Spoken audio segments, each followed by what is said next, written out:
Grabe.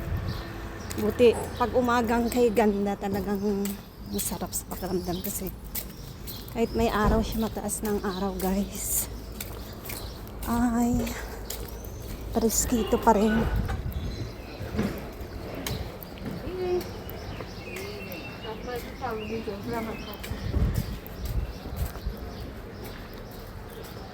Kaya yan, o diba? At syempre nakakakagla naman ako papunta doon. At mamayang hapon may extra akong work. Kaya yan, magsipag tayo, magsipag hanggat kaya pa ng ating katawan guys. Huwag tayong reklamo ng reklamo, imbis magreklamo, gawa na ng paraan. Diba? Ako ganun ako, hindi ako pala reklamo sa trabaho guys.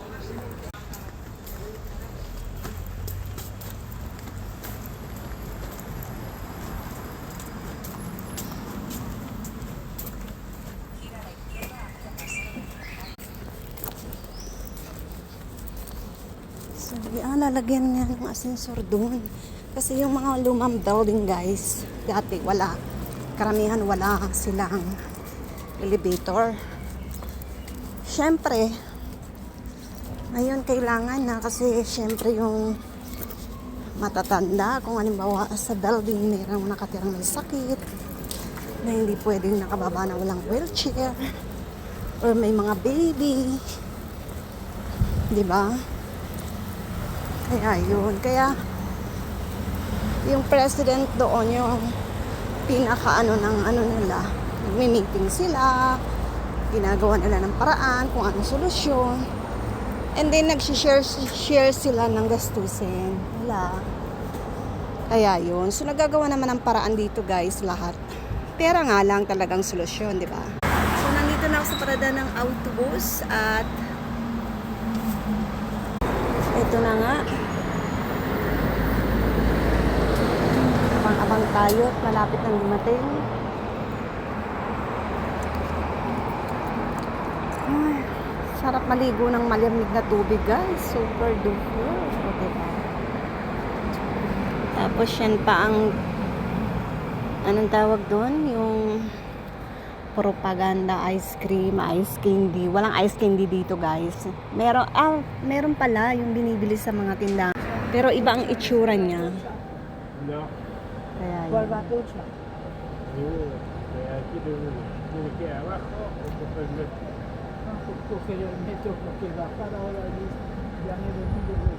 So, ito na nga ang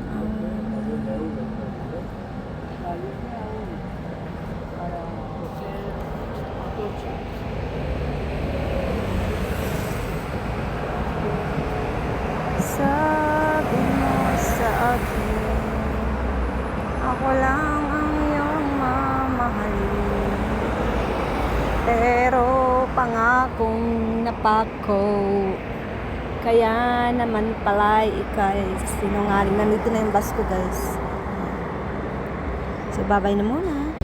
So nakasakay na ako guys. Nakita niyo yung bag ko, sira na siya dito, so ipapaayos ko siya. Mahal na mahal ko pa naman tong bag na to, oh. Diba? Siguro mga 3 years old pa lang dito si Jay. Bag ko na to, oh. Itong Tommy. O diba? Mahal na mahal ko to guys. Super duper. Regalo to sa akin. Tapos yung isang bag ko na pink na Ralph Lauren din. Kaya mahal na mahal ko to guys. Kasi ang nagbigay nito, mahal na mahal ko. Ayan.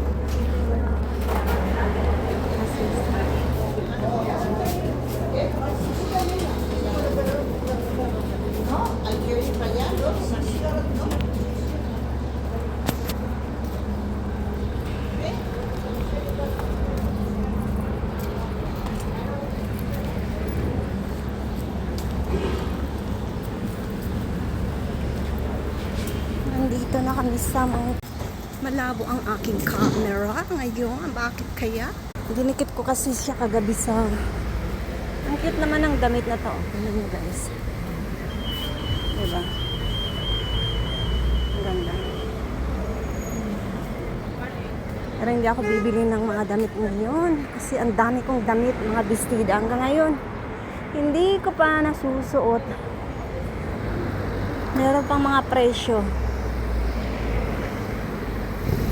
Ewan ko ba, parang wala akong gana magdamit-damit ngayon guys. Hindi ko alam kung bakit. Diba? Kasi super duper busy naman ako sa trabaho. So sabi ko kay Jade, sa susunod naman magbiyahe tayo kahit na weekend lang. Pag wala kang pasok and then wala din akong pasok. Alam niyo naman yung anak ko napaka-responsable. Nagmana sa kanyang nanay. 'Di ba? Ganun yun, guys.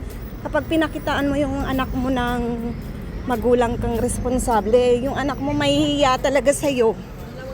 'Di ba? Kagaya namin, naging responsable yung papa namin. So kami din ngayon, nahihiya din kaming gumawa ng kalokohan kasi syempre nakakahiya naman, 'di ba?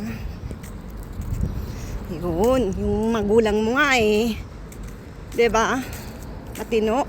So nandito na ako sa istasyon, guys. Ay, por favor. Narinig niyo yung sabi niya. Itching lang. Nangyayari naman yun, guys. Kahit naman ako nagkataon lang narinig ko, 'di ba?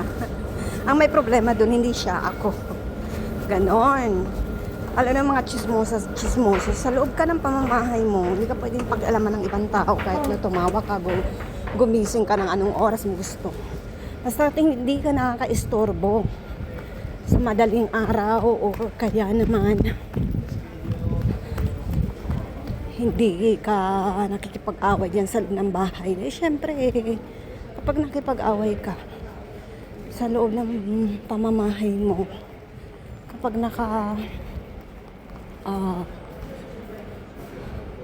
disturbo ka, syempre kakatukin ka or tatawag ng pulis dahil kailangan kang tulungan. Yun ang ibig kong sabihin.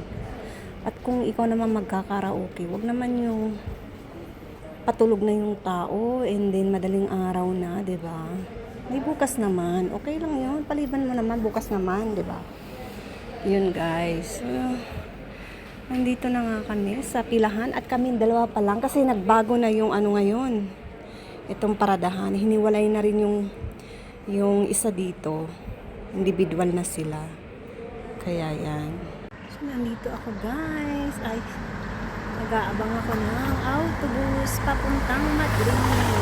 Diba? Kaya naman dito na lang po ang ating video at maraming salamat sa inyong panunood at pagyakap. Siyempre binabati ko kayo ng magandang umaga, magandang tanghali, magandang hapon at magandang gabi sa mandako kayo ng mundo, guys. Pagpalain tayo ng mahal na Panginoon Jesucristo. At lagi ko nga sinasabi, kapag lalabas ng bahay ay dalhin pa rin natin si Mr. at si Miss. Pasensya para buhay laging masaya. O diba? Kaya ingat-ingat po tayo. Ingatan natin ang ating katawan dahil isa lang po yan. Wala na pong kapalit niyan. Hindi pwedeng i-charge, 'di ba? Hindi pwedeng i-rewind, kundi marami pang darating na mga pagsubok sa atin. Maraming magmabuti, magmasama, mas magaling, mas malawak, mas malaki, mas kakaunti, mas maliit. So guys, kailangan maging matatag pa rin tayo sa lahat ng pagsubok na darating sa atin, 'di ba? Isa na nga po ako diyan dahil alam niyo naman ang aking sitwasyon kung gaano kahirap maging single parent. Kaya alam ko kayo din marami rin kayong pinagdadaanan, pero laban lang talaga sa buhay, talagang ganun talaga, guys, 'di ba? Wala naman ibang gagawa niyan kundi tayo sarili natin, kumbaga, 'di ba? So, kaya nagsipag, talagang ganun. Kung halimbawa may tumulong man sa atin na maliit na pera, pahalagahan natin yun. Gawin nating puhunan kahit sa maliit na tinda-tindahan, 'di ba? Ganun lang yun guys, gulaman or pansit. Magpansit tayo o maglugaw tayo sa kanto or sa loob ng bahay natin, gawin natin na tindahan. Yun na lang ang pwede nating kaparaanan na madali, kumbaga, 'di ba? Yun ang pinakamadaling trabaho or pagkakakitaan guys. Diyan ka lang sa loob ng bahay mo, maalagaan mo yung mga anak mo, pati asawa mo, buong pamilya mo, at hindi ka pa aalis. So, diyan na lang, maglugaw-lugaw ka, mag-barbecue ka, mag-spaghetti or pansit o kung ano pa man. Tapos meron kang mag-ice candy ka, mag-yellow, ganun lang yun. Sabayan natin ang sipag kapag may tumulong sa atin. Yung puhunan na kaunting pera, palaguin natin at pahalagaan at mahalin natin yun guys.